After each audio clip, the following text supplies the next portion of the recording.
So we'll wait a few minutes to let all the people in. I think we're still getting new people.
Okay, it looks like we still don't have all the people who registered, but I think we can slowly start.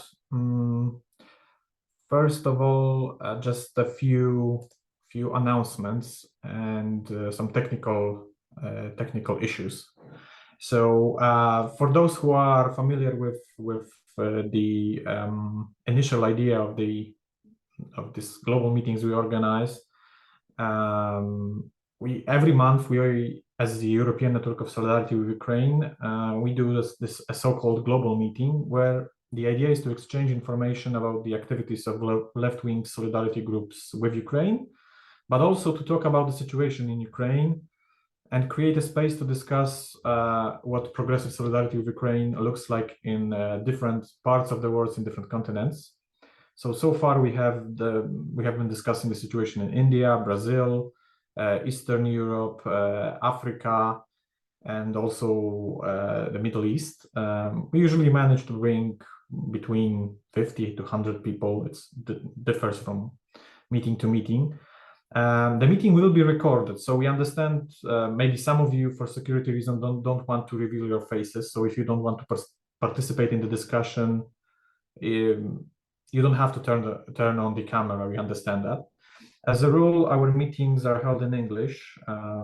So today we don't have any interpretation for any other languages. Sorry for that. So our panelists will speak first. Then we welcome your questions and comments. You can submit using the raise your hand function. at the bottom right of the page, or write your comments, questions in the chat, so feel free to use the chat as well. We also look forward to the participation of our friends and comrades from Ukraine in the discussion. So, and at the end of the meeting, there will be space to inform participants about the actions, events, meetings, and activities you are organizing related to Solidarity with Ukraine, not only in the region of Central Inner Asia. So if you are not speaking, please mute yourself. And if anyone wants to be kept informed about future meetings, but also all our different activities, please leave your email in the chat. I'm also putting the basic information about ENSU, the European Network for Solidarity with Ukraine, in the chat, and also the videos from the previous meetings. You can just check, and that's basically all I have to say for now. And we can start with our speakers. I'm very happy about this meeting. Honestly, I think it's one of the regions that is not being covered so much in the Western media, which is also a region where Russian imperialism put its foot and is still, I guess, very visible. So I'm very happy we have our four speakers with us today who will share their experience about Russian imperialism, but also how the Russian war against Ukraine is viewed in the countries in the region. So I'll give the floor to our speakers. Leila, can you start, please? Hello, I'm very glad you have invited us to speak about the situations and attitudes in our region during this very difficult time for Ukraine that is fighting for its freedom. The region is oftentimes forgotten, I feel like, and it's a very good thing from one point of view that currently the interest towards the region has is increasing because the region is very actively used by Russian Federation to evade sanctions that have been imposed on it by the West to reduce its ability to continue the war in Ukraine. And we have seen many examples in the past months. And we have also read a lot of reports by the media, also the international media and the local media organizations, the investigations that have confirmed the use of Central Asian countries by various Russian entities to get their hands on the things that they're prohibited from bringing into Russia, that are then being actively used in their war in Ukraine.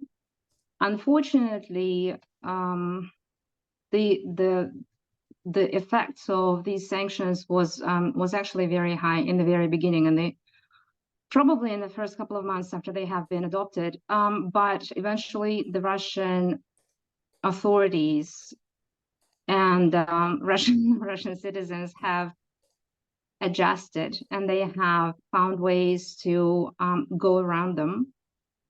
And they have also found great resources in Central Asia to continue business as usual, which included, for example, opening companies in Kyrgyzstan or Kazakhstan, also Uzbekistan, and kind of reroute their supply chains through the region of Central Asia. And of course, besides Central Asia, Russians are also using, bigger markets such as Turkey and China, for example, to get the products that they need. But there is also a very important factor in Central Asia, and that is the oligarchs. The oligarchs that have historically had very strong ties with Russian authorities and also with Russian oligarchs. They've had business projects together. They have companies that they share ownership in. And of course, over the years, these business relationships have developed into friendships. So it's quite clear that they're receiving, the Russian oligarchs are receiving very strong support from their colleagues in Central Asia. There are also Russian oligarchs that have been sanctioned, such as Alisher Usmanov, who are being sheltered in Central Asian country. For example, Usmanov is in Uzbekistan currently, and he's even conducting very active business there. He's opening new factories and expanding his business in Uzbekistan. And Uzbekistan is actually lobbying very hard on his behalf, using the lawyers of their embassies in Europe in order to get him off the sanctions list. There are also Kazakh oligarchs that have been cooperating with Russian authorities and Russian businesses in order to supply raw materials and some machinery even for the Russian markets. The region of Central Asia is actually, how should I even call it? It's this big black hole that is very difficult to control in terms of, prevent this sanctions evasion activity. And I'm not even, I really don't have an answer to this, of how to stop it. It's also a region that has very strong transnational organized crime networks that also historically have very strong relationships with Russian organized crime. And they do cooperate with each other actually basically on all of the levels. And they have influence and they have connections at the highest echelons of power. What is also important to remember is that the Central Asian states are not democratic states. They are all dictatorships, and they are not, should I say, states in a, in a traditional traditional way. These are a kleptocracy. And in some of these states, for example, in Kyrgyzstan, the authorities have been very closely connected with their organized crime groups. So they don't really function as a normal, healthy state. They function as mafia organizations, essentially.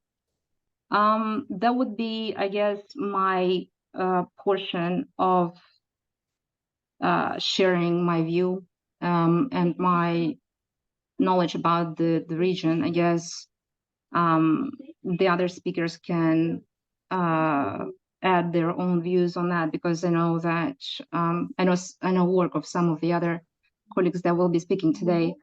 I could also add, I guess, a couple of comments about the human rights situation in the region. The human rights situation in the region is dire, is quite bad. The civil society activists that have tried to express some sort of a support for Ukraine, for example, in Kyrgyzstan, have been imprisoned. So authorities in Kyrgyzstan have tried to prevent any sort of expression of solidarity in that regard.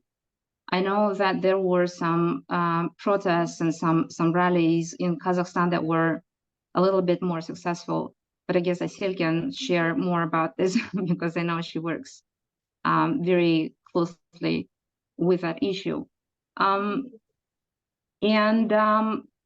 These countries in Central Asia have also cooperated with Russian Federation on transfer of various activists, especially the anti-war activists from Russia.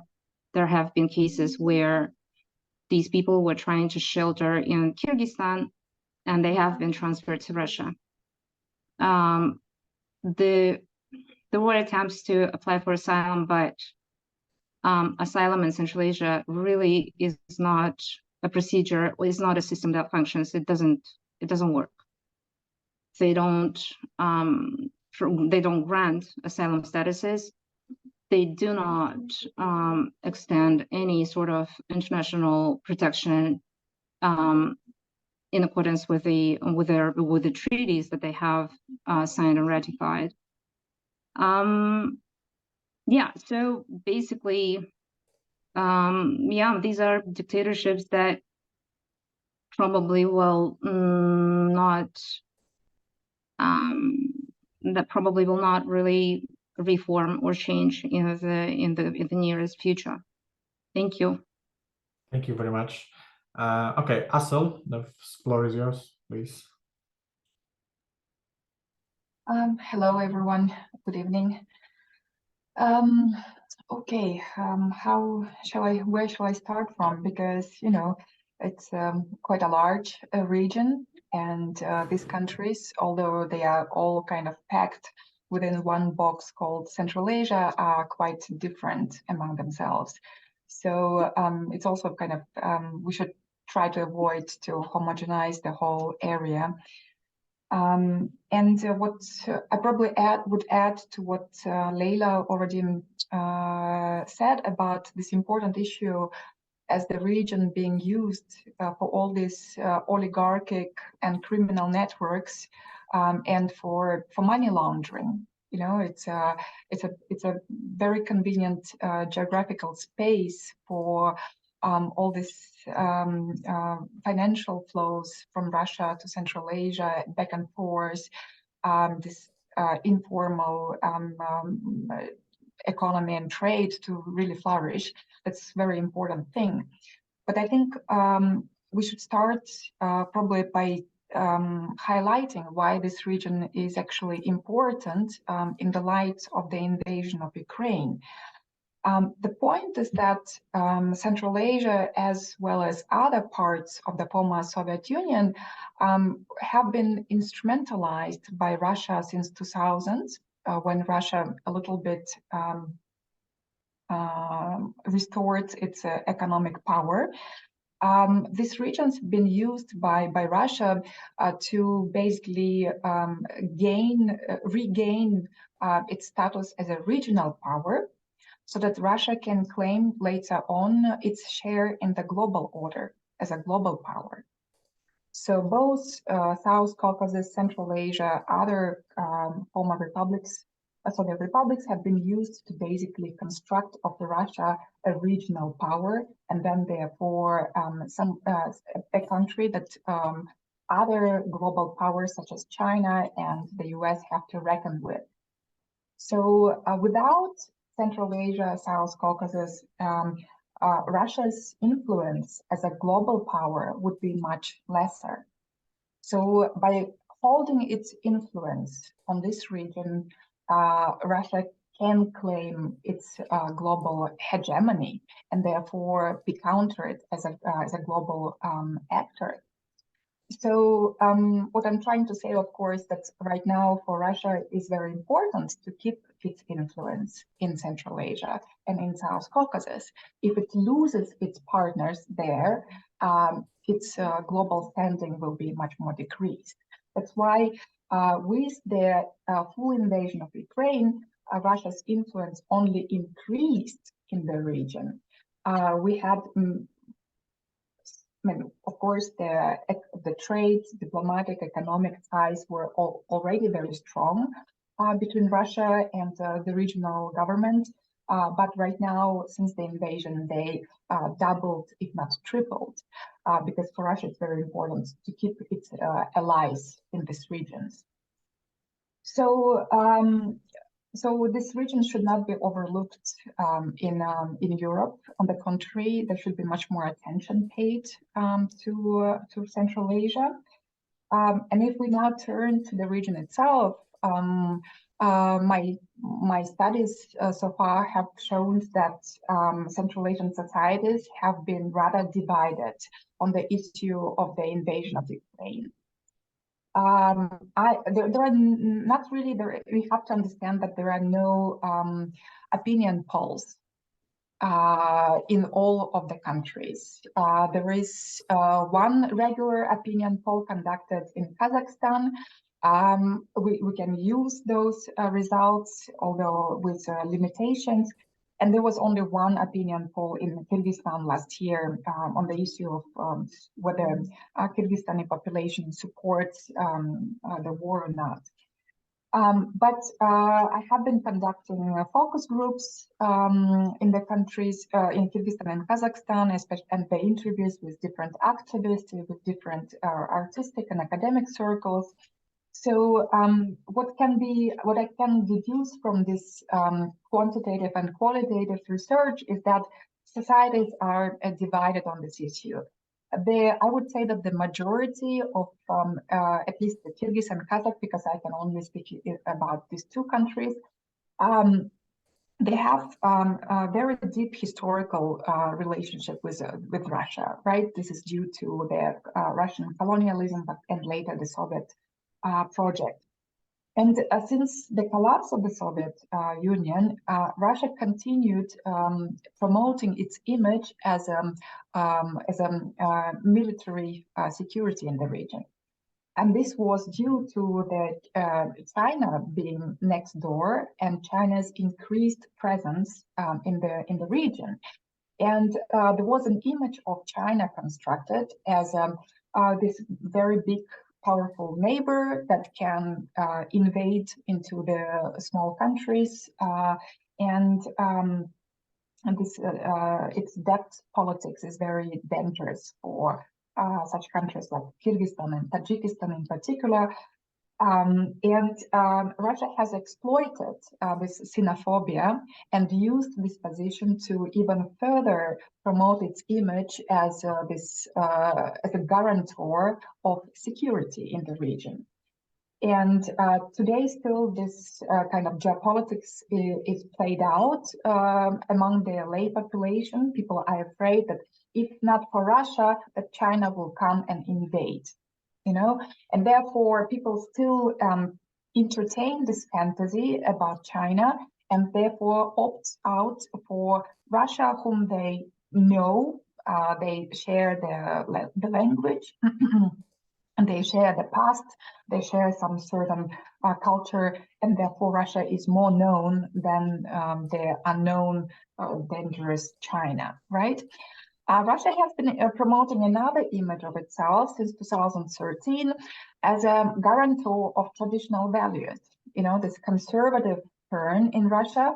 And this aligns very well with anti-American sentiments in the region, where all this LGBT rights, women's rights, human rights have been associated with the American propaganda. And again, Russia came here to very much enjoy this image of a guarantor of this traditional values of family, of patriarchy, of a good, strong leader. And again, it pits the region against the West, the collective West, against the US, who are portrayed as those evil forces who promote LGBT rights and these kind of things, which are not really believed as common to the region. So there is, of course, huge colonial legacy still very much pertinent in the region, where local populations believe that if it was not for Russian and then later Soviet mission, there would be still no schools, no hospitals, no education, no literacy, and so on and so forth. Basically, all those mythologies which are promoted again by Kremlin.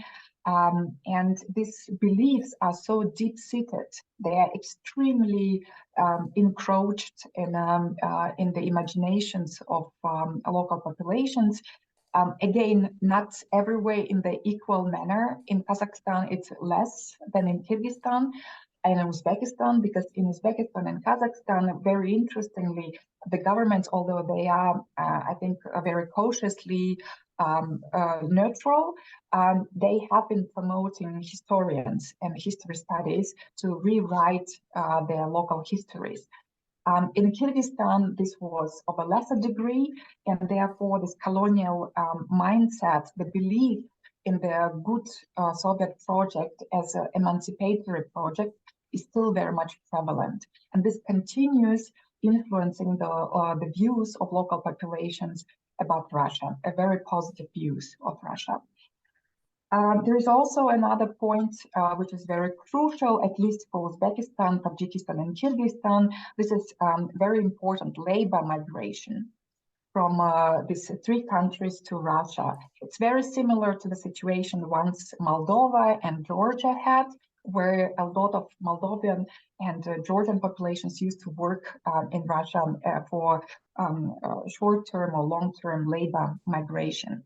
And Russia uses these labor migrants as a geopolitical instrument to use against their domestic regimes. So even lately, there have been a lot of reports that labor migrants in Russia were forced to sign contracts to go to war in Ukraine. We don't know to which extent this is a big phenomena or a minor phenomena, but there have been such reports, and the recent raids, brutal police raids against labor migrants, also kind of evidence to that story. So this very complex economic dependency, this colonial past, and the presence of Russia's soft and hard policy in the region makes that quite large parts of populations somehow are eager to buy the propaganda, the current propaganda, that the West is, it was the West's fault that Russia had to start the war against Ukraine. This is the main narrative that circulates in the region. One last, maybe not last, it's it's a complex picture. It's not just one factor that can explain. This is really a complex picture. But one more element to that is what also Leila mentioned in the past presentation, that there is this very important authoritarian dynamics that unite Central Asia with Russia. These are authoritarian regimes, and their maintenance and survival partly depends on Kremlin. There are FSB networks circulating in the region. Russia has a power also directly to intervene in the survival of regimes, as it happened in Kazakhstan in winter 2022. So Russia has this power to also influence on the dynamics of regime survival in the region, and that makes it complicated for these regimes to show resistance to Russia. These are the reasons that those of you who do not know much about Central Asia, for you to understand why, with the full-scale invasion of Ukraine, it was not very much possible for these governments to distance themselves from Russia and support more obviously Ukraine. Okay. However, this does not mean that societies are homogeneous blocks and that societies entirely are supporting or aligning with them the main Russian narrative. No, actually, there is also a minority segments of societies which are very much pro-Ukrainian. Okay, and are anti-war. And I have been studying those circles both in Kyrgyzstan and Kazakhstan, and these are very interesting results. So there have been minority groups that have been supporting, that have been participating in anti-war protests, for example, that have been sending important humanitarian aid to Ukraine. They also align with Ukrainian civil society in the critique of Russian colonialism, and they have been also very importantly engaged in decolonial initiatives. Yeah, and these decolonial initiatives are mainly taking place in the cultural sphere. So there are activists, academics, civil society organizations which are involved in promoting alternative histories to the Russian narratives. This is about revisiting history, revisiting those horrors that were committed by the Soviet powers in the regions, such as Holodomor in Kazakhstan and partly in Kyrgyzstan, such as the suppression of the 1916 uprising against the colonial rule in Central Asia, and many of those important historical events which were described by the Russian historians in one way, right? This is also about this decolonial projects also take place on a very much individual level when individuals seek to understand better their family history, because there were a lot of deportations and a lot of political repression, Stalinist political repressions, and these individuals seek to rehabilitate their grandfathers and fathers from such crimes. So one can say that these projects are not new. They are really not new. They're not directly related to the invasion of Ukraine, but Ukraine has sparked with more force all these debates, these public debates and grassroots initiatives. We don't know where this is going to lead, because of course, geopolitically, the region is extremely in a difficult situation, stuck between China on the one hand and Russia on the other hand, with Western partners being completely indifferent, to say it bluntly. Central Asia is too far from European Union, and European Union has no effective strategy towards the region, has never actually had any effective strategy for the region. The US has been paying attention to the region only for Afghanistan. That was always very clear. Now, with Afghanistan being out, Central Asia also lost its matter. And so being in this very difficult geopolitical situation, we don't know how this is going to continue affecting the region in the future. So on this note, I will end my presentation. I'm sorry if I took a little bit more time. No, thank you very much. That was very interesting. And actually, I had some thoughts what I'm going to ask after the meeting, the speakers will end. And you actually already answered my questions. Okay, Zarina, thank you very much, Zarina. Now the floor is yours, please. Hello, everyone. My name is Zarina Mukanova. I actually have a presentation, if it's possible to share. Maybe just give me a second. Adam, can you screen share? Can you let Zarina screen share? Mm-hmm. So it would be visible what I'm talking about, so people can see.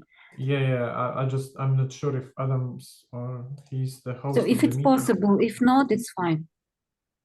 It should be possible, but I think Adam lost his connection. So for now, let's go with just a speech. Sorry for that. I'll try to, because I don't have. It's okay.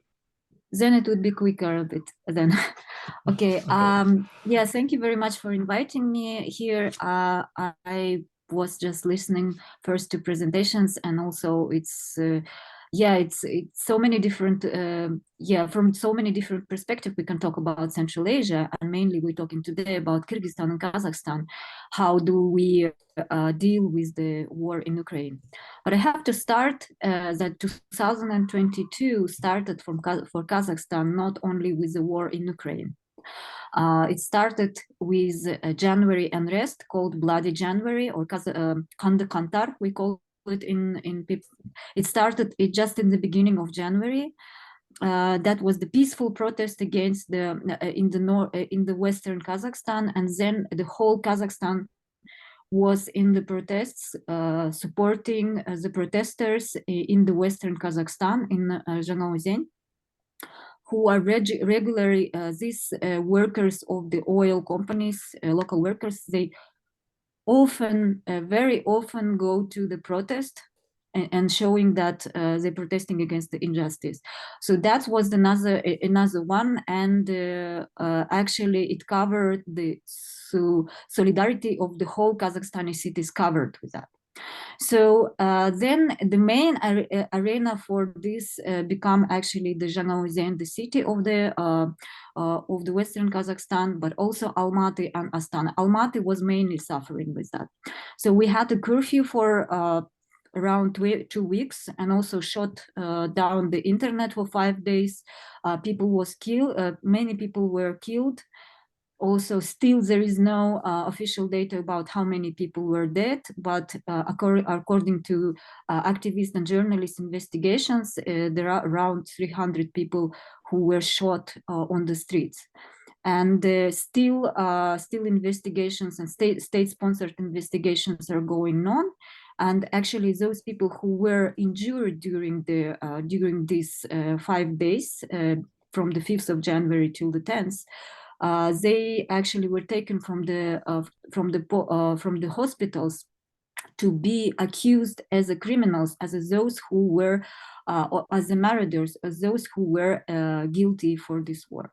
So could you imagine then we had this in our country, and it's just it's a huge disaster and catastrophe for all of us. And then we did not have time actually to reflect on this, on how on to work. And then exactly in a month, on the 21st of February, we found out that Russia started the war in Ukraine.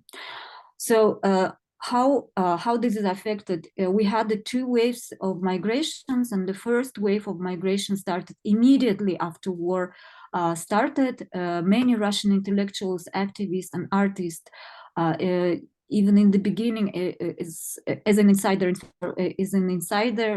a person who has insider information about that. Yes, I remember around like 4th or 5th of March, we had lots of Russian artists, musicians, and activists arriving to Kazakhstan. And then this was so the first block was around March and April, and then the second wave came. Actually, the biggest wave started in the end of September, in October last year, when the forced mobilization was. It was announced. So there were many different other peoples who were not very politically active, who didn't want to die in the war. And among them were also not only Russian ethnics from Russian citizens, but also people of different ethnicities of Russian subjects. And but what did it mean for us? I mean, I told you, I just described that January for us was a catastrophe, was a sorrow, and we were not able to even to reflect for this. And so this reflection were delayed, and with the migration of many Russian people also impacted on that, and also added up to the decolonial uprising, as Asel had mentioned just before. So yes, the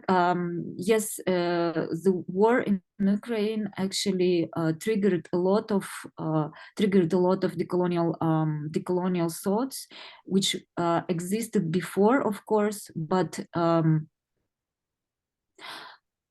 appearance in the street, there's so many of Russian people, I mean Russian citizens, because in Russian there is a word Ruski, which means the Russian ethnic person, but also Россиянин, the person who has the Russian citizenship. It's not necessarily the Russian ethnic person. So, but in English is the same. So I sometimes will be have to explain these things if people don't know about that.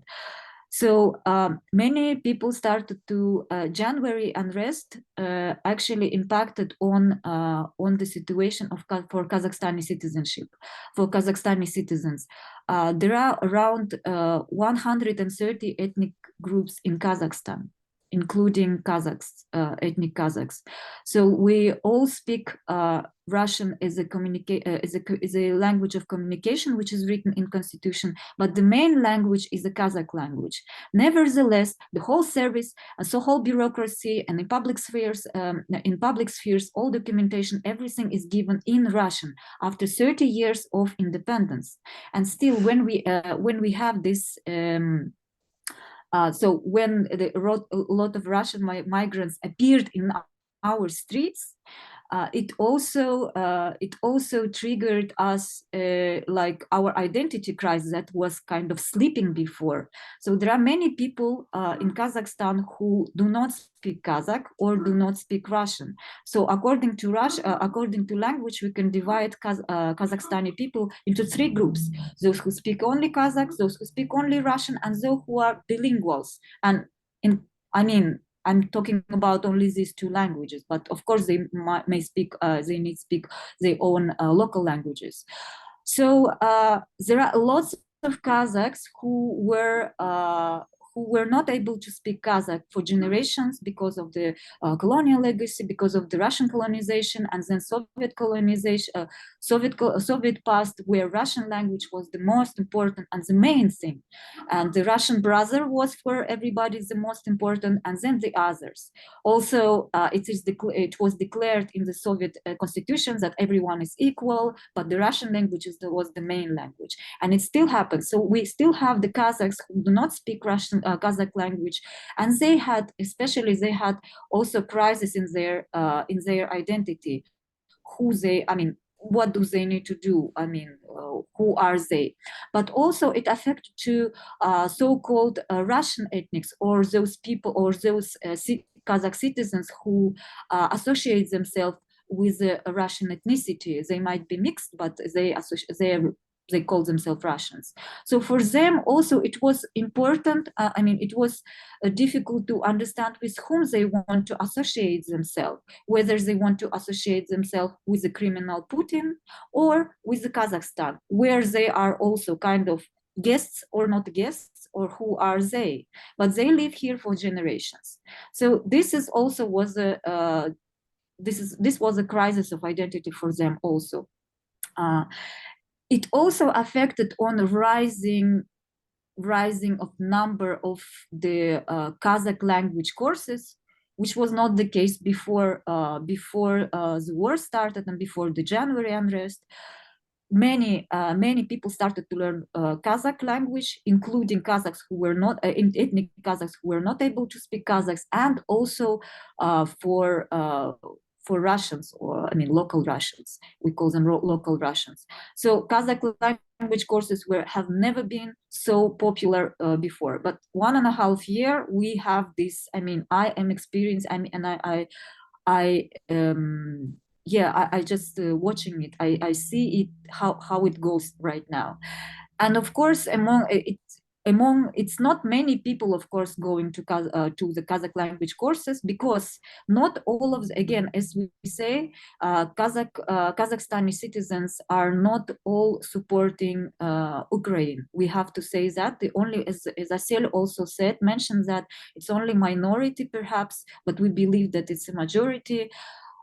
Supports the Ukraine, but for many of other citizens, including Kazakh ethnics and also Russian ethnics, and also those who associate themselves with Russian, even Ukrainians, they support Putin.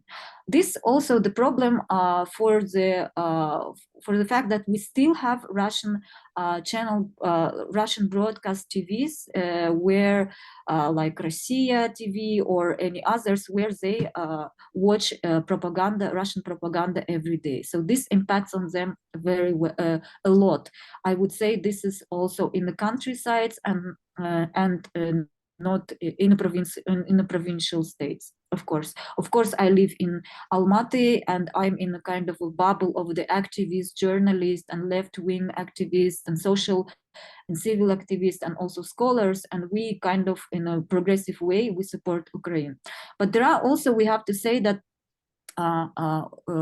we managed to have it was a fight with the local authorities to arrange the meeting for support for Ukraine, and it happened last year in April, and there were like maybe 3,000 people. Nobody counted, but if we would see the pictures from the drone, it was a lot of people who come to support Ukraine. And there is also initiative of the Ukrainian diaspora here called Posylka Foundation, where many people can bring donations and also help to organize the humanitarian help for the Ukraine. Nevertheless, we still have our local problems, which are kind of now at the kind of in the periphery of the news, where we have of course, I will just touch one thing which I'm involved in as an activist. It's a problem with the ethnic Kazakhs and Uyghurs in Xinjiang in the Western China. If you know that there is a so-called re-education camps, and it's happening the genocide of the Uyghur ethnic minorities, and also the Kazakhs and Tatars and Kyrgyz and Uzbeks over there. But the majority is the Uyghurs and Kazakhs on the second place. And we had, of course, the Kazakh migrants, Kazakh ethnic returnees from China, and also from the other diasporas, which is also interesting to know why did Kazakh, there is a huge Kazakh diasporas abroad from Kazakhstan. And this is also due to Russian colonization, where nomads had to escape the Russian administration, and then the Soviet administration, and also which called the forced sedentarization in 1930s, which caused Holodomor, or the famine, or we call it Asharshiluk in our language, which caused huge outflow of Kazakh to China, to Mongolia, to Turkey, to Tibet, and to many other places, including Kyrgyzstan and Uzbekistan and Turkmenistan, etc. So recall of nation-building politics of recalling Kazakh ethnic people from abroad started 30 years ago. And of course, these Kazakhs, these ethnic Kazakhs, they do not speak Russian, and they are kind of out of they do not get access to the public goods, because, as I mentioned in the beginning, all public service and all bureaucracy is given in Russian language. So they are also the huge part of Kazakhstan and Kazakhstani reality. And since the Chinese Communist Party started the campaign of the re-education camps, many already Kazakh citizenships, like former Kazakh ethnics from China, who got already Kazakh citizenships, where they were recalled to China and also kept and tortured in the re-education camp and imprisoned. So I'm working with this sensitive topic, which is not kind of not favored for our state. As Aseli already also mentioned, that there is a huge xenophobia, which is also which is lobbied by Russia, and we grew up with the idea that China is the evil, but it's better to stay with Russians because we speak Russian. So at the moment we are in between, and our state is kind of trying to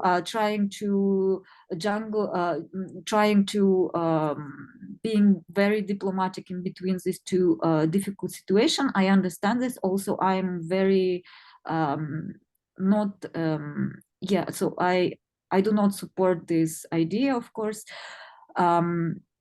And of course, the fact that there are many Russians are coming here, and because of the war in Ukraine, we cannot really support Ukraine openly, according to state, but also we do not support our Kazakh ethnics who are ethnic minority in China, who are actually our blood-related people. We all have families over there or distant relatives.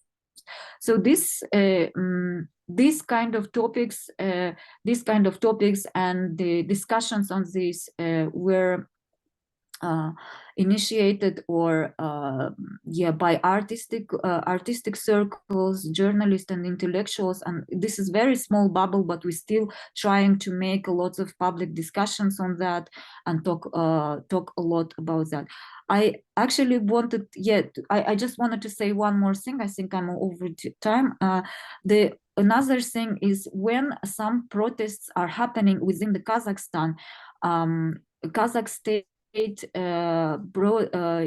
their political technologies to use to raise nationalistic ideas through asking or giving the news about some kind of deputies or people from Russia who talking about the Kazakhstan and claiming that North Kazakhstan belong to Russia, because there are, of course, many cities of the North Kazakhstan were built by Russian Empire. So, and legitimately speaking, they have rights to say that, but as an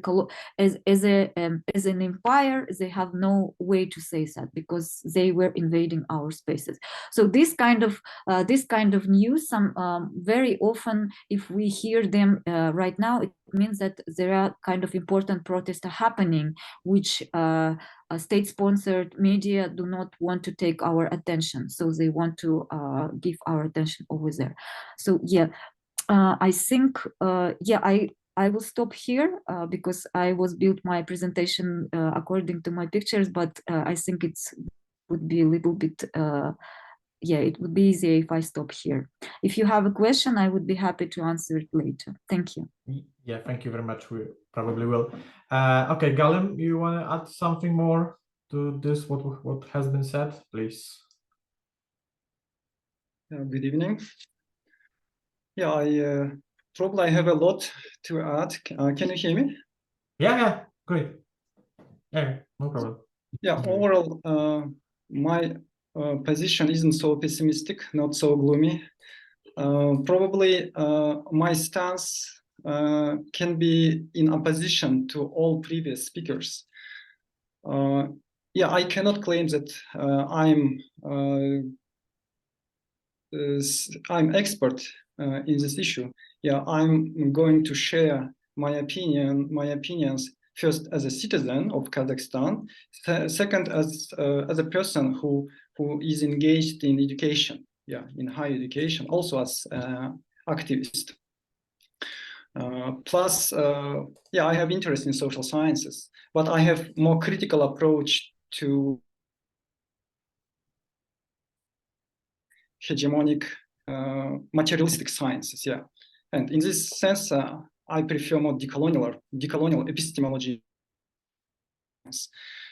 For example, I don't trust polls, I don't trust surveys, because they are very much lopsided, and human beings are much more complex than numbers, and therefore I prefer interacting with people, talking to them, being one of them, because to be in the position of social scientist, researcher, sometimes or many times automatically creates a barrier between opinions of ordinary people and our theories, which are generally, as I've said, hegemonic, materialistic Western. And my position is this: a majority of people in Kazakhstan support Ukraine. not Russia. Especially in last 1 year, very serious mental break, very serious mental and psychological break took place. Yeah, I'm very much interested in this issue. I have had 2,000 students in last 7-8 years. And according to my own, maybe experiential research, according to my own interaction with these young generations of Kazakh students and some maybe from other countries, I can claim that these guys, that this young generation is completely different. For them, Moscow, Russia isn't a point of attraction. They are very much different in their thinking styles. They are much more pro human rights. I want to use this concept. Excuse me for this maybe unplanned, unstructured presentation, because I planned to present something different, but now I'm commenting previous. I'm trying to comment previous speakers and adding something my own. Why majority, in my opinion, supports Ukraine and denounce Russia? Why? First reason, historical traumas, especially of Kazakh people. Now we can study, can read our own history, and 2 generations of young people in Kazakhstan recognize, accept, for example, Alash leaders as their national heroes. They are still enemies of nation in the Russian Federation. For example, Mustafa Shokhay. Mustafa Shokhay is accepted as a Nazi collaborator, but in Kazakhstan he is national hero. He was president of Kokand autonomy. The same about Alihan Bokekhanov, is national hero. Ahmed Baytursunov. These people are Lashorda intellectuals. They tried to establish autonomous but de facto independent state in Central Asia.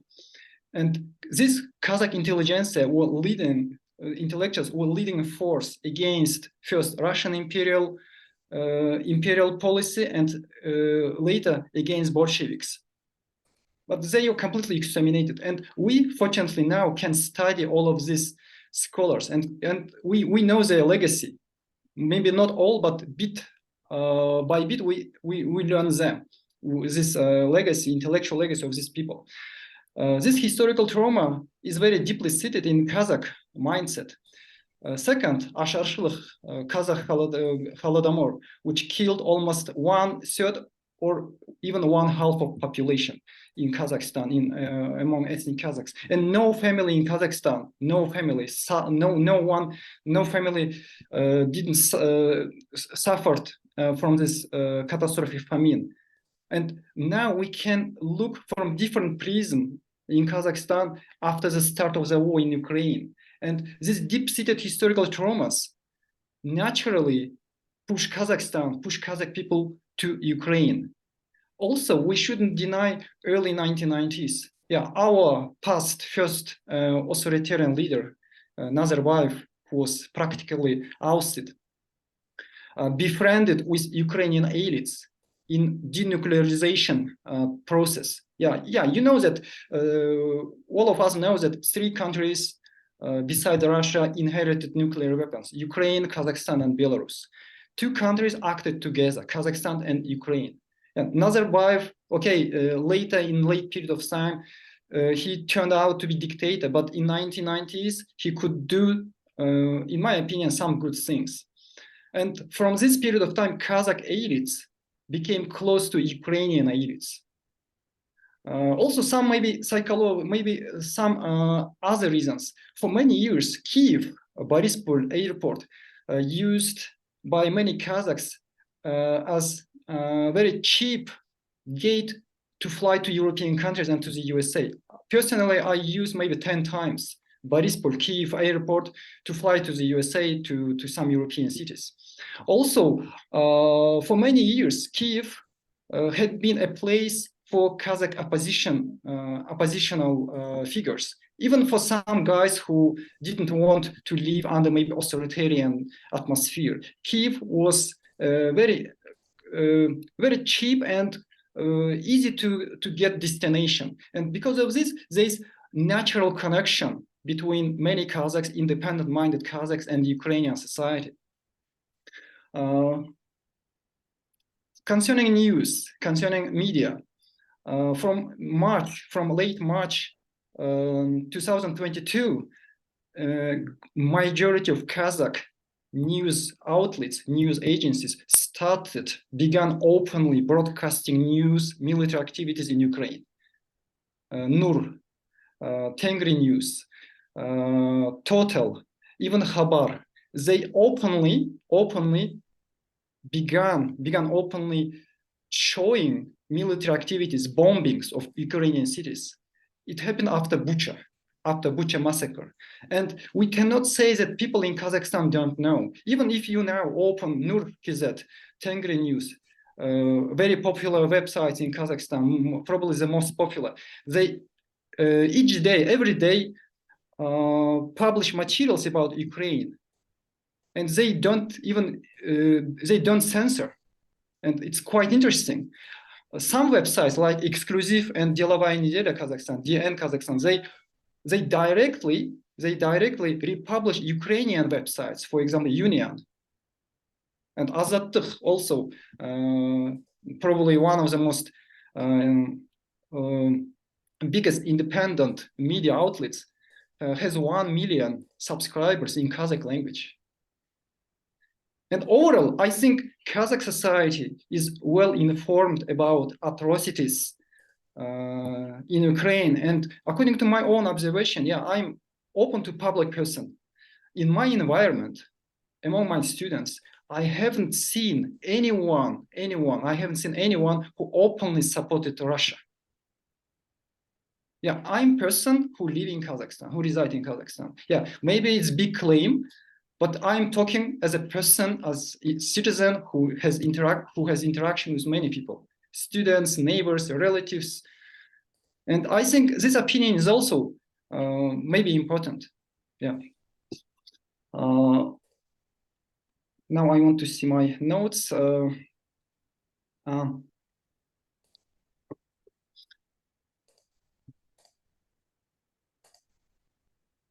Yeah, concerning some maybe very extraordinary events. One is maybe a decree of mobilization in September by Russian government.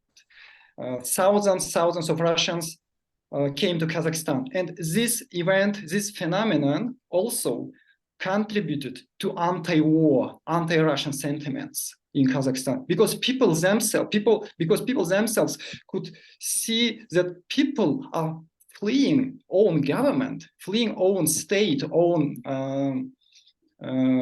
regime, just to save their lives. And we shouldn't negate this fact. And according to my own observation, many people who were still doubtful in Kazakhstan in September, October, they changed their mind after seeing these people. Also, some public quarrels, public debates among Russian propagandists and Kazakh activists took place. For example, in April and May, Kiyosayan, yeah, it's a famous Russian propagandist, husband of Margarita Simonyan, openly threatened Kazakhstan. And thousands, even millions of people watched his slurs. And afterwards, hundreds of activists in Kazakhstan rebutted. And some even joked in Kazakhstan, some political activists joked, previously, our society was divided, but after emergence of Kiyosayan, after threats of Kiyosayan, our society became united. And okay, it's beyond jokes. In my opinion, Kazakhstan has a very interesting position now. We are, to some extent, borderline country. And I don't think that political elites in Kazakhstan are so Russian regime in this war. They're not so stupid. Many of them have good education. And also Kazakh oligarchs are not only, there's no only one group of Kazakh big business. There's some maybe different fractions, and maybe some of them still support Russia, but I don't think that majority, because majority Kazakh big business owners, big majority, have close connections with London, New York, Frankfurt, Tokyo, etc. And I think it's not beneficial for them to support Russian regime in its war against Ukraine. My position is different. Yeah, I'm maybe very emotional in this sense. And now I'm approaching as ordinary citizen and as a social activist and a person who interacts with young generation, with students. And only maybe only it's the last place I'm a scholar now in this conversation. I probably finished, and my time also probably finished. Yes. Oh, you can speak more if you want, if you have any more anything to add. But I think people will want to ask some questions or give some comments, so we can. Also, maybe very few words about Central Asia in general. Unfortunately, sometimes we are interrupted by self-orientalizing. Okay, maybe we are still behind maybe some democratization process, but we are not like 10 years ago, because society is rapidly changing. And in my opinion, social scientists are lagging behind real changes in society. Unfortunately, we may be encircled in our ivory towers. And from these ivory towers, society may be seen as something very negative, very maybe broken. But I don't think so. Because decolonial approach says about something different. And my real experience with real people, my own experience with real people here says also something very different. And about last words about decolonization. In Kazakhstan, specifically in Kazakhstan, decolonial turn is very serious, and I think decolonial turn is shared by many, by majority, by silent majority. They don't talk about this, only maybe small minority talks, but silent majority supports. And one of the dimensions of decoloniality is fighting against oligarchic neoliberal capitalism. And in my opinion, January protests happened also because of this systemic injustice. Created by neoliberalization of 1990s, imposed by international financial institutions. Thank you. That's all. Thank you very much. Thank you for all the speakers. I think it was very interesting. I learned a lot, honestly. I hope all of you did as well. Anyone who wants to ask our panelists questions or give some comments, please feel free to raise your hand and do so.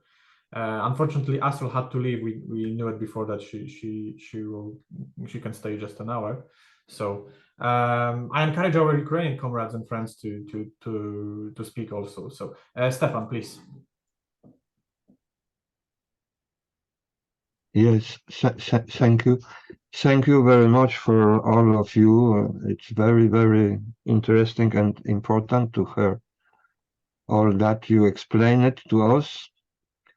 Almost, I feel very ignorant of the situation in your countries. I have many questions, but I will plant one. What is, according to your opinion, the reality, if we can say like that, of the Collective Security Treaty Organization?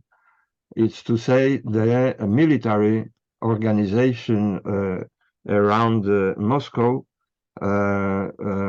with members of Kazakhstan, Kyrgyzstan, Tajikistan, of course also Belarus and Armenia, but mainly your Central Asian countries. Another saying that in other way, do you think that the armies of your countries are really, how to say, it is a fidelity to this treaty, or it is considered as a colonial military alliance? Okay, so maybe let's do it like this. If there are more questions or more comments, then I'll let you speak, and then our panelists can answer. And yeah, so anyone else? Samuel, please. Yeah, fascinating presentations. And in the work I've done with people from your countries around AIDS over the years, I've seen a lot of different kinds of attitudes and beliefs. They're not here.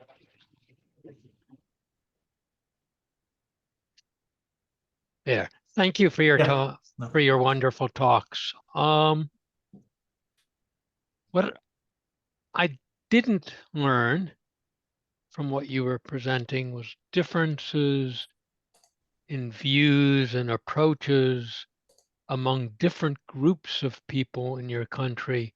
For example, among different groups of workers and others. Much of the conversation focused around the views of intellectuals, though not all of it. So I'm just wondering if you have any comments focused on these kinds of insights.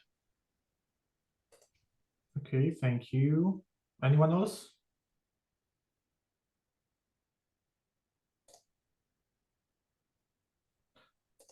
Okay, I actually have a question because some of you already talked about the Russian refugees who left in this just after the war, but also when the big mobilization started. You said about as I understood, you said about the attitude of the government who is suppressing any kind of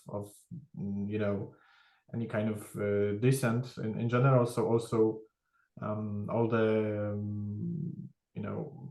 like some kind of different views on this refugees, but from your perspective, as some of you are on the ground, like, what does ordinary people in your countries, especially in Kazakhstan, also Kyrgyzstan, think about this wave of refugees, of Russian refugees, but also, as you said, people of different ethnicities, some ethnic minorities from Russia. Also, I guess like Kazakhstan, like Astrakhan Kazakhs, basically coming to Kazakhstan. Yeah. So, from your personal experience, how do you see the views in like more in general in public, not in the media or in the the authorities? How are these refuseniks, how we call them, treated in the countries in the region? Anyone else, or we'll let our speakers answer? Okay, so for now you can answer. Maybe there will be some other questions later. Yeah, probably I may answer. Yeah, you may. Yeah, please. Yeah. Concerning military, yeah, I don't know about Kyrgyzstan, but in my opinion, in Kazakhstan has very serious. In Kazakhstan, there are very serious suspicions and doubts about organization of collective treaty, organization of treaty of collective security, ODKB. One reason is that from the very beginning, Kazakh political elites observed with very deep concern situation in Ukraine from annexation of Crimea in 2014. Yeah, in that time I visited Astana, and firsthand I could observe the reaction of our officials. It was completely unexpected because Ukrainians' territorial integrity was breached despite Budapest Memorandum. And we shouldn't forget that Kazakhstan is also a side of this Budapest Memorandum. And this situation influenced directly our military elites also. Another reason, during Soviet times because of racialized society, military personnel, particularly high-ranking military personnel, officers, weren't recruited from Central Asian people as such. Kazakhs, Kyrgyz, Tajiks denied this opportunity. This means Kazakh military forces, Kazakh militaries, officers trained only after independence. And many of them have, maybe not totally, but they have serious mental difference between Russian officers and with Russian officers. It's also my personal observation. Yeah, I have some interaction with these young people. They have there is military school close to my home, and I think there is unspoken thing in Kazakhstan. Yeah, about this organization. It's accepted with great suspicion. And now we can say that we are in unwanted marriage with Russia. And we should escape, we try to escape from this unwanted marriage because it's abusive marriage. And only one chance now is to divorce.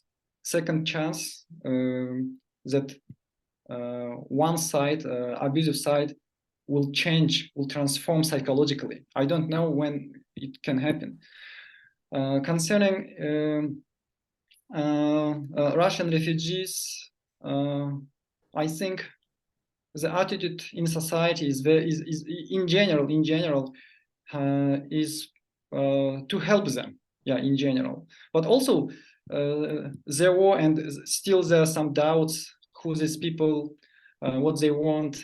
But in general, despite of many fears of last year, many Russians who came to Kazakhstan, they are relatively peaceful. They try to integrate in Kazakhstani society. Maybe some unpleasant examples, but there are not so many. In general, they are peaceful and they try to integrate. Yeah, there is very interesting situation concerning ethnic Kazakhs in Russia. Unfortunately, some groups of them are really brainwashed, and it's a very interesting case. Yeah, and in this sense, Kazakhs in Kazakhstan and Kazakhs in Russia may be very different. And after the war, not so many Kazakhs from Russia migrated, but much more ethnic Russians migrated. Ethnic Kazakhs, as far as I know, yeah, I don't know all details. I may be mistaken, and if I'm wrong, Zarina, please, yeah, correct me. In my opinion, as far as I know, not so many ethnic Kazakhs migrated from Russia to Kazakhstan, despite many opportunities, because they have special status, khandats. But no. I don't know the reasons. Maybe locality, maybe fear of the future. I don't know. Thank you, Zarina. You want to add something?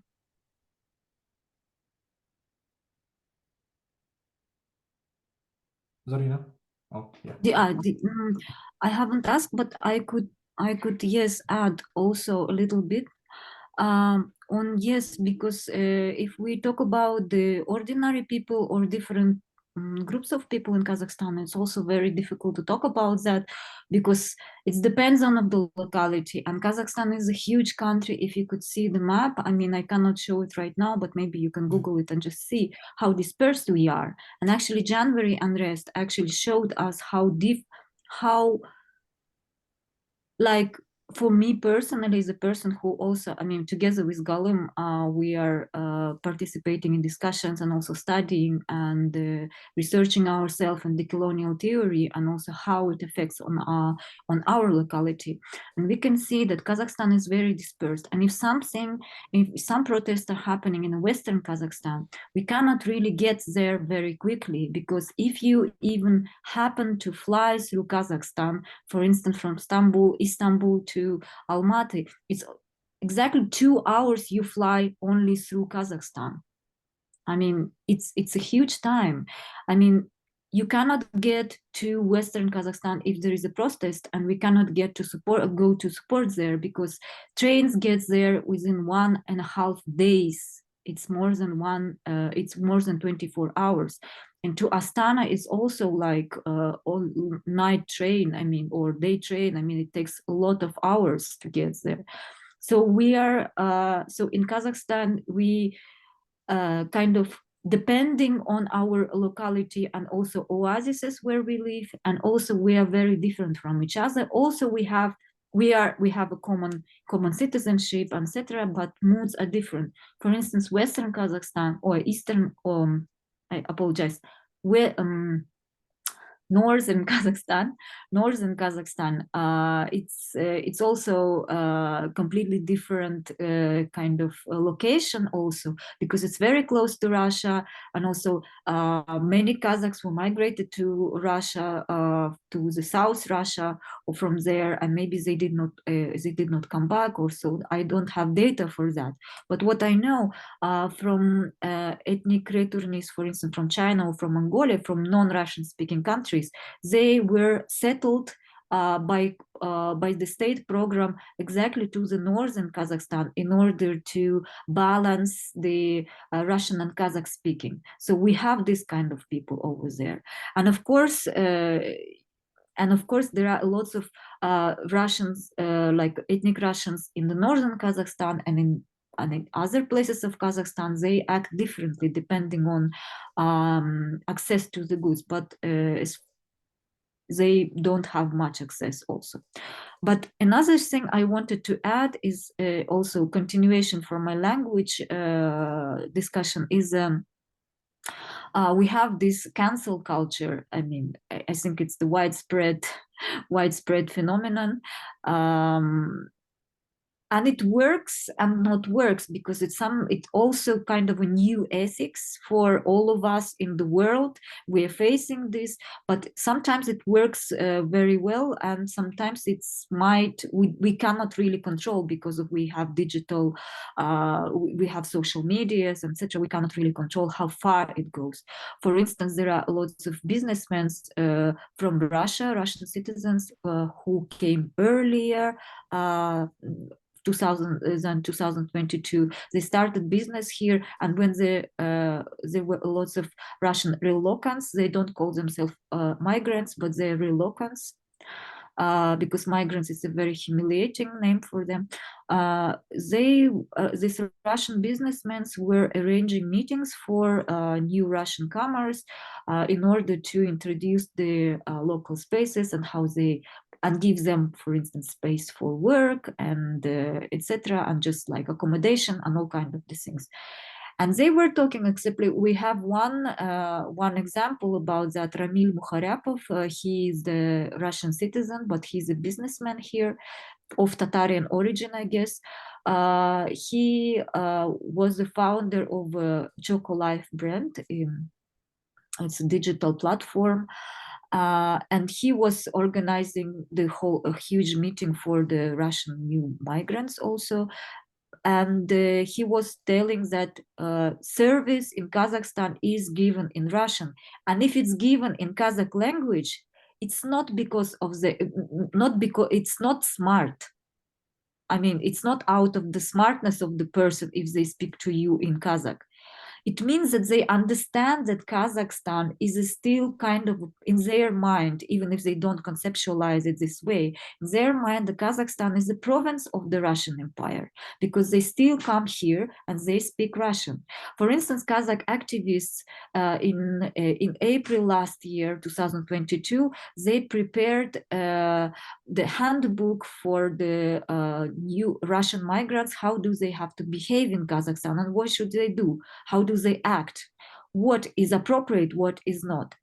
And even earlier in 2017, Russian Foreign Ministry have written a list of the names that could be considered as a pejorative. They are considered as a pejorative, that Russian tourists are not allowed to use in Kazakhstan.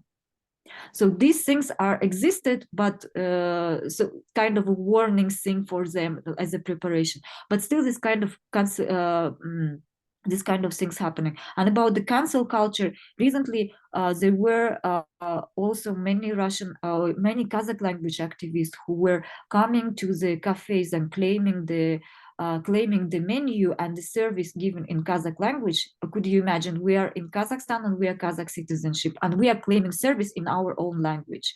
And in one cafe, in one restaurant recently, there was a scandal because people from the restaurant, the administration of the restaurant, called them Nazis and fascists for asking the service in a government, in a state language. And that was a huge scandal.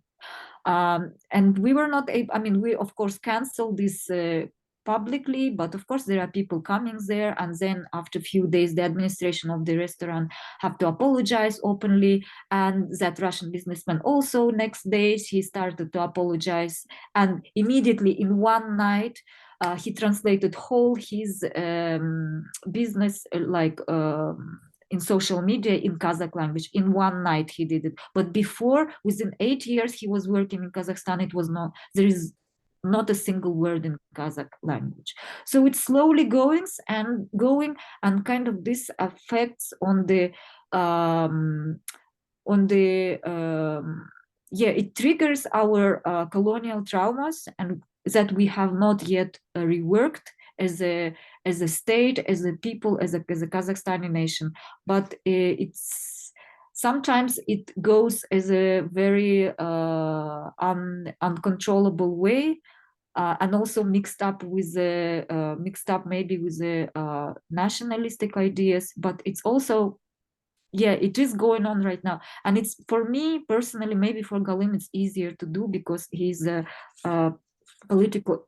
scholar of political science, and I'm a social anthropologist, so I'm really on the field and I'm getting the interviews and working with people. So for me, conceptualizing the whole thing is a bit maybe difficult and not probably right at the moment. So maybe Galim can say about it, if I have answered what you said. But about when I said that the January events, the January massacres showed how dispersed we are, we did not know who we are. Because, for instance, in Almaty, there is a golden square where everybody kind of with the hipster cafes, and everybody drinks like very great coffee. But if we go out from the city center, we can see that how working class, how lives, how not like how working class lives in a poverty, in a disaster.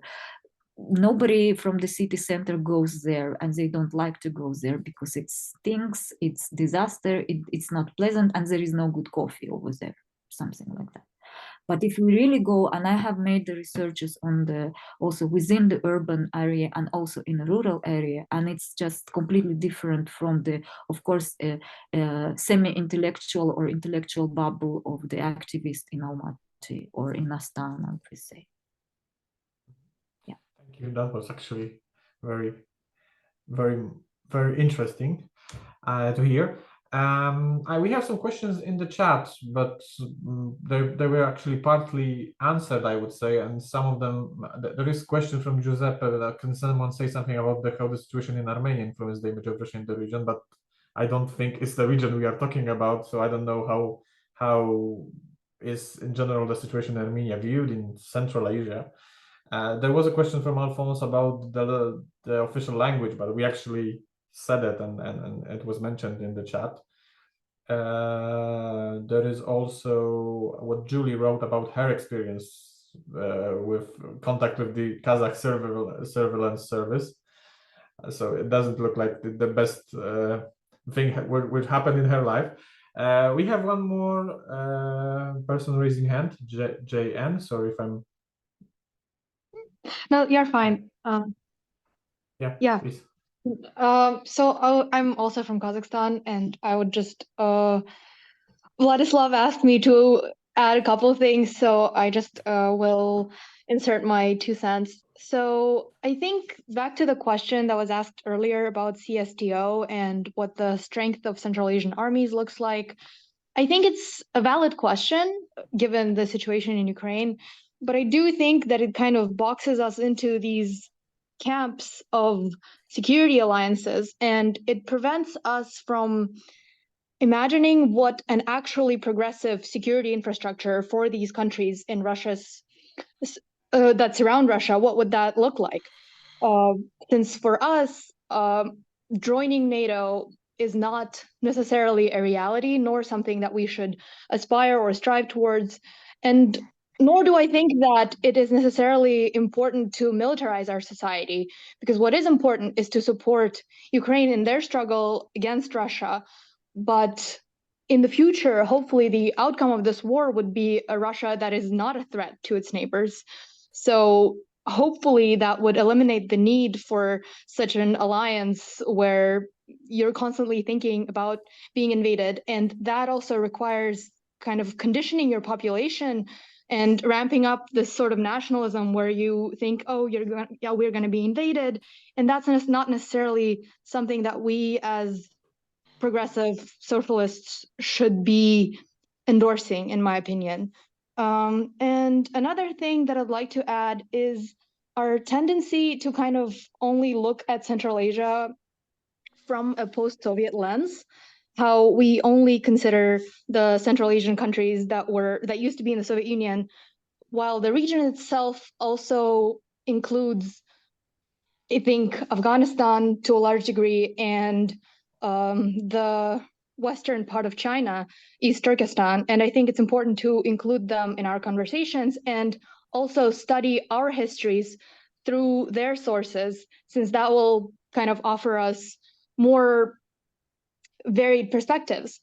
And another thing also is, I think that this discussion became very Kazakhstan centric, even though it was kind of intending to be about the entirety of Central Asia, which is not necessarily bad, but I do think it reflects kind of the power arrangement in the region where you have Kazakhstan kind of being economically dominant.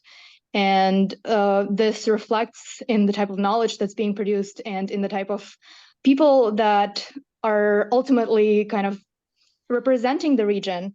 And it also kind of back to that question about different bubbles of like the urban intellectual bubble and the actual like working class people that we sometimes pretend to be speaking for them, even though our experiences might not necessarily align. And that point about the Russian language being dominant, I think it also reflects the class position of the speaker, since the people who are Kazakh language monolingual in large cities, in Almaty, in Astana, are often denied work opportunities because they do not speak the Russian language. And I think that that's also an important conversation. And the reason why it elicits so much emotion in Kazakh society is specifically because these people experience a degree of discrimination that goes unacknowledged by people who are native language, whose primary native language is Russian.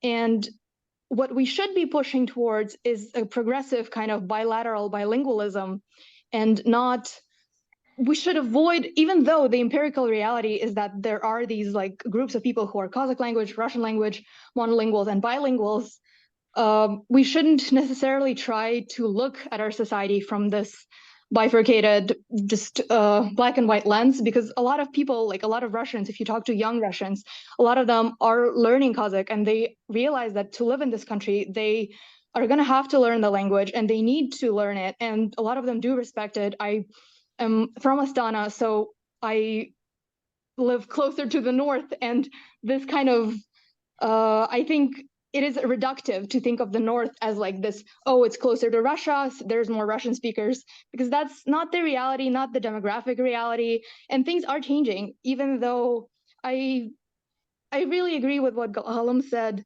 where the social sciences and kind of our understanding and our discursive understanding lags behind the actual reality on the ground.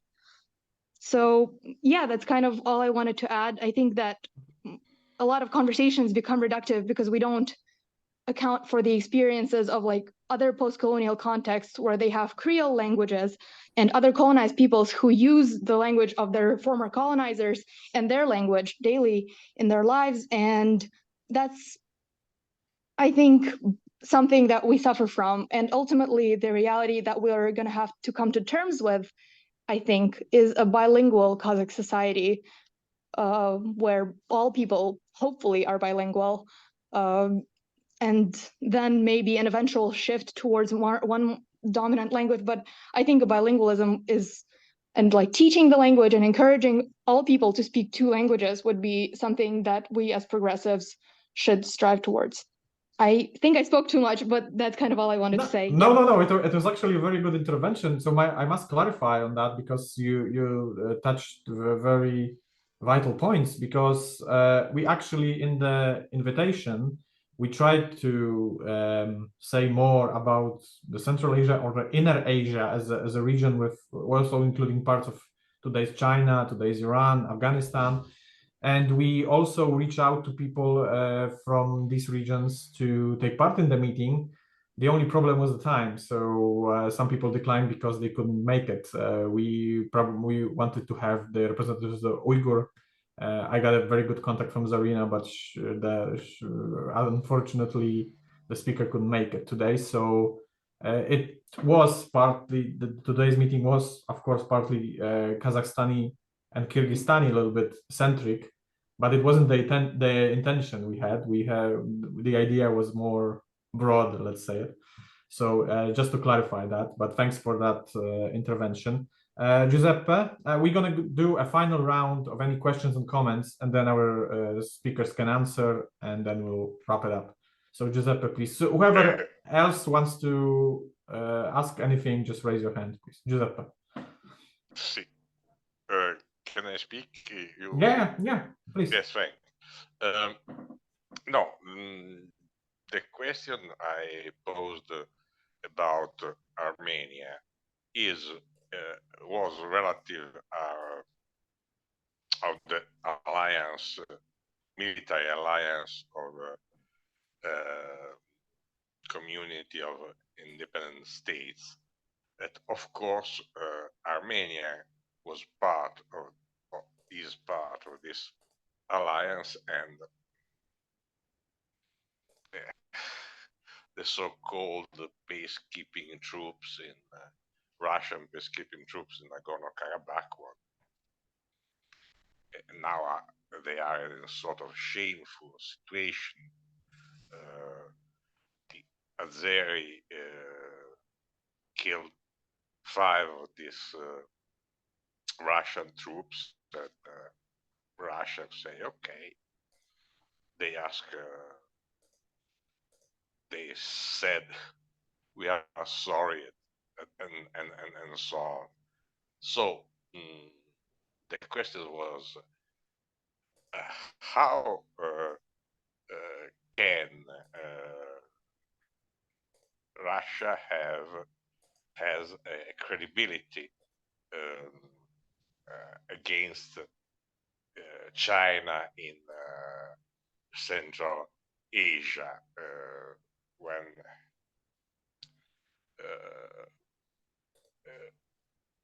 abandoned completely an ally like supposed ally like Armenia and so on. Well, this was my point, my question. Okay. About the situation related to the credibility of Russia as a guarantee against a possible Chinese invasion. Just that. Thanks. Okay, thank you. Dennis, and then we'll give final words to Galim and Zarina. So, Dennis, please. Yeah, I want to add my comment. Well, Sorry, Galim, do- we can just let Dennis speak. Dennis Okay, is okay. from Ukraine, and then you can. we Okay, can- sorry, please let me know first of all. Can you hear me normally, or the noise is insufferable? Because I'm moving train. It's very okay. So Yeah. I have a reaction that is a bit close to what Giuseppe had asked, because as you know, like the most important recent piece of news from not from Central Asia, but from another part of the so-called post-Soviet space was the recent attack of Azerbaijani forces on Karabakh or Artsakh. That was preceded by months of blockade and trying to starve the locals. So I suppose that in Kiev, probably there was the only protest near the Azerbaijani embassy was held by activists of Direct Action Student Union and Social Movement Organization, and this campaign that ultimately leads to a clear prospect of maybe a cleansing, maybe some other history of Then is there what some Aliyev's regime and his forces have done. Yeah, there was some problem with the voice now. Okay, so I don't think you hear Dennis. Okay, guys, I think we will soon be finishing. Just the final words and or answers to questions or any comments from Galim and from Zarina at the end. And so Galim and Zarina, please. Yeah, first, I want to emphasize the importance of Kazakhstan. Yeah, it's not only because I'm currently residing in Kazakhstan, but I think it's something very much objective, which should be articulated. Kazakhstan has many similarities with Ukraine. Like Ukraine, Kazakhstan used to be on the front line of Russian imperial enlargement. And almost all social experiments were conducted in Ukraine and in Kazakhstan foremost. And because of this, I think the place of Kazakhstan is very much special in Central Asia. Even we should place Kazakhstan maybe in different place in discussions about Ukraine. It has unique place. Concerning collective security treaty organization, I think it's very much dysfunctional organization, particularly now, because almost all can observe what Russian army can do. And yeah, I want to use very maybe unpleasant concept, deep society. Yeah, excuse me for using this concept. Deep society in Kazakhstan is very much now wary and very much doubtful about Russian militaries.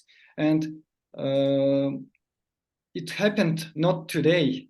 It's the major effects of this complete rejection of Kazakh deep society of Russian troops. Very serious break took place after Bloody January. Because according to many ordinary citizens, so-called deep society, it was very unnecessary intervention. I'm translating one point of view. And because of this, I think if we use maybe democratic mechanisms, this organization not only dysfunctional, it's also very much unwanted in Kazakhstani conditions, and unpleasant, unwanted. And that's all. And okay, please, Zarina, if you want to add. Yeah, Zarina, any final thoughts? Any answer to the questions we had, or just you want to finish with some final thoughts, then we can wrap it up. Yeah, thank you. I think I'm not in a position to talk about it. I just say as an insider, it really, as Galim said, is a deep society for us. Yeah, this army was not CSU. It was not was not the collective army, but it was not for us. It was for us Russia. I mean, I live in the outskirts of the city of Almaty, and what I hear from the local people, and for us, of course, it was. Yeah, it's still difficult for me to talk about it and conceptualize. And actually, this is probably the first time when I try to talk about it more or less without emotions. So yeah, and about Armenia, it's also difficult for me to judge. Just don't take it as a position. I just had so much things over last few days, so I was not able to digest this news. I needed this time, so simply I apologize. I'm just a human being. I'm really just a little bit overwhelmed with the interviews with the former detainees, camp survivors, and it's kind of difficult to have so many disastrous news and to digest them. So I'm really, as I said, I'm in the field constantly. So that's why I'm not able to react on the recent news if it does not affect.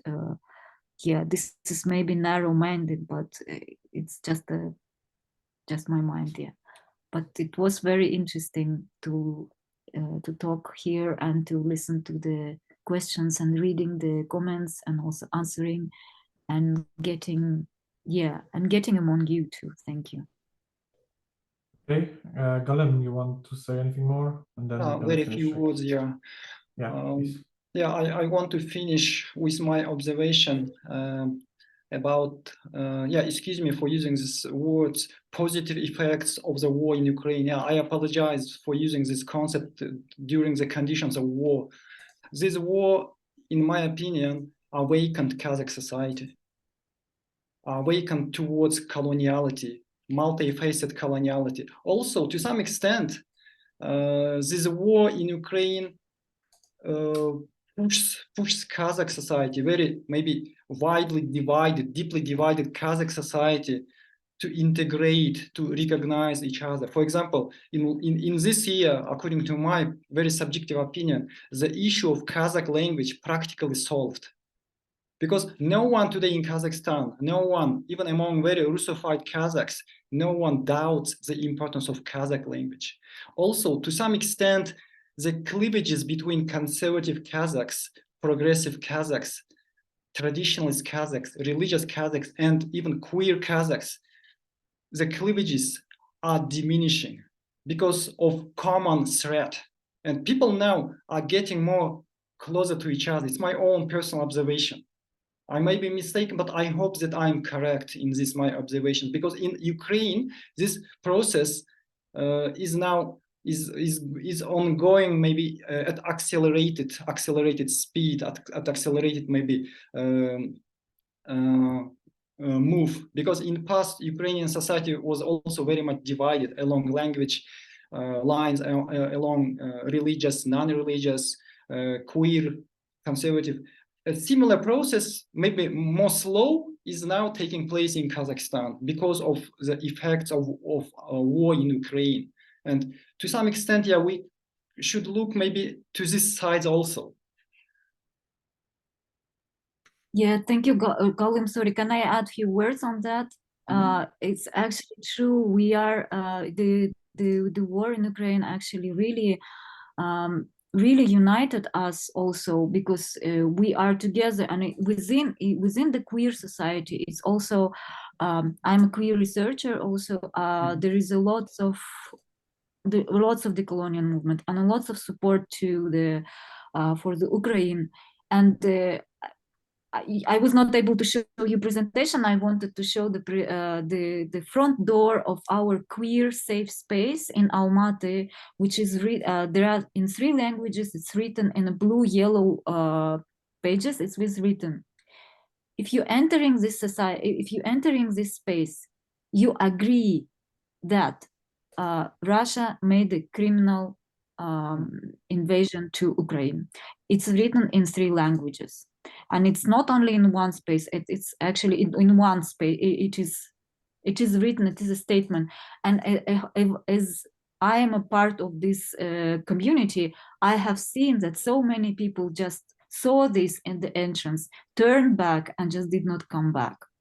So this is also, so many also, we are, of course, we have a conservative society, conservative people, and also kind of like mostly homophobic, but also LGBT community. But they also support together. They unite together under on the meetings for support for Ukraine, or labor protests, or support, or any kind of protests. We are together. We kind of forget that we are kind of with different people from each other. I mean, I'm not saying about me, but yeah, so this kind of things. Yeah, thank you, Alan, for talking about the positive things. I know it's perhaps difficult to for people who are under the bomb attack for 1.5 years, and we are deeply sorry for that. But I mean, we see we also getting effect on that. And when we say positive, we are not talking about the smiley faces. We are talking about the resultative, the something that gets results in a way that not happy results, but something that it's changes the rule, it changes the norms, changes the institutions. That's what Alan means when he says the positive. It's not about the smiling and being happy. Yeah, exactly, Zarina. Yeah, I meant this. Yeah, it's positive in terms of results, but not what is happening now, because the tragedy is big tragedy, and we are deeply, deeply solidaric with Ukraine, and Kazakhstan sent so much humanitarian aid, and I volunteered last year in May and June when humanitarian aid was collected in Almaty, but later transportation was stopped because of logistical problems, and because it became very expensive. Now we collect only money to send and to help Ukrainian by sending money. But last year I volunteered 2 months, and it was so many people who came and who wanted to support Ukrainian people. Yeah, we share deep solidarity. And when I said positive sides, yeah, thank you, Zarina. It's about some results, but not about ongoing situation. Of course, no, of course. And yeah, it's about now maybe unrecognized processes, because we should accept the social sciences, unfortunately, are still lagging behind social phenomena. I don't know why. Maybe because of passivity of minds, maybe because of entrampment in some cliche perceptions, maybe self-orientalization. I don't know why. It's separate research. Okay, thank you. Thank you very much. Yeah, we'll end up at this. It was a very interesting meeting. Of course, it had some difficulties. We as I said, we wanted to have this more broad view on the region, but we will probably come back to Central Asia or Inner Asia as a region, because as we can see, 2 hours is not enough. So definitely it needs to be, we need to look closer at it again. Thank you very much for attending. As I said, we will put the recording soon, so you can share it with your friends, with your comrades, with your networks. And whoever is interested, we're gonna see each other in a month. Next time we will focus on Canada, so with a very big Ukrainian diaspora. So I think it would be also an interesting topic to talk about the regional solidarity there. Thank you very much again for attending. Thanks to all our speakers. 2 of them had to leave earlier, but we thank them again. Thank you, Zarina. Thank you, Galim, and see you all interested next month. Thank you very much.